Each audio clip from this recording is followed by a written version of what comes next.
What is the DCS and how it works? Distributed Control System, DCS, is a specialized control system used in industrial and manufacturing processes to automate, monitor, and control operations. It is designed for complex, large-scale processes that require high reliability, flexibility, and continuous operation, such as oil refineries, power plants, chemical production, and water treatment facilities. Story of a Distributed Control System, DCS. Let's imagine you're the chief engineer at a large oil refinery.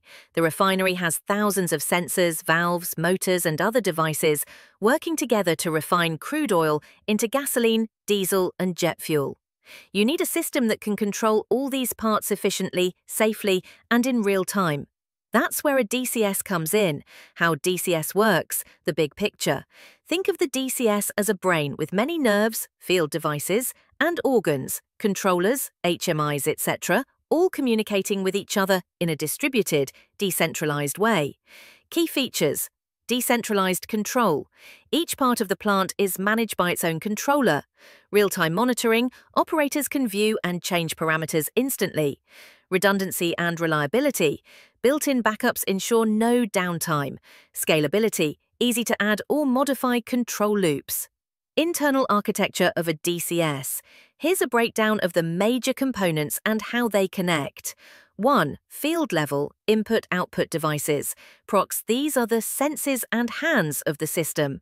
Input devices, prox sensors. Temperature sensors, pressure transmitters. Flow meters, proc level sensors. Prox output devices, proc actuators.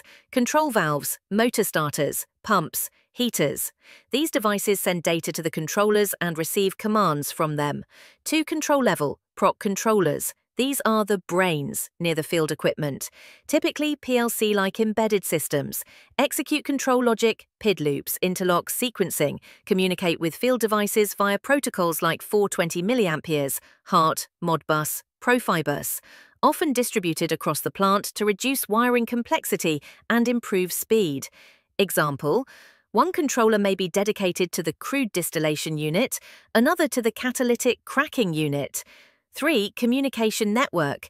This is the nervous system of the DCS. Uses high-speed industrial Ethernet or proprietary protocols like Foundation Fieldbus, Profibus DP, or Modbus TCP.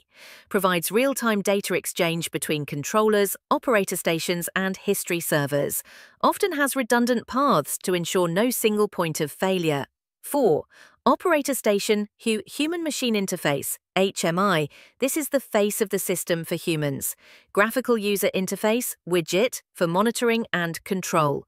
Trends, alarms, logs, dashboards. Allows operators to change set points, acknowledge alarms, and analyze process trends. Can be a PC or industrial panel. 5. Engineering Workstation.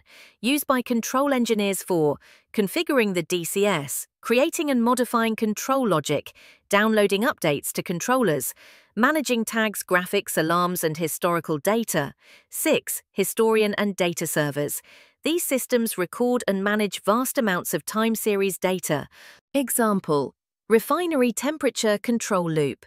A temperature sensor measures the heat inside a reactor. The sensor sends the signal, e.g. 420 mA, to a local DCS controller. The controller compares the temperature to a set point, e.g. 350 degrees Celsius. If it's too low, the controller sends a signal to open a fuel gas valve. The valve opens, increasing fuel, raising the temperature. The updated status is sent to the HMI, where the operator can see it on a trend chart. The entire loop runs every few milliseconds, continuously. Reliability and redundancy. In critical applications, DCS systems are designed with redundant CPUs, power supplies, and networks. Hot swappable modules. Fail-safe logic that puts processes into a safe state on failure. Real-world DCS vendors. Some of the major manufacturers include Emerson, Delta V, Honeywell, Experian, Siemens PCS7, ABB 800XA, Yokogawa, Centum, Schneider Electric, Foxborough.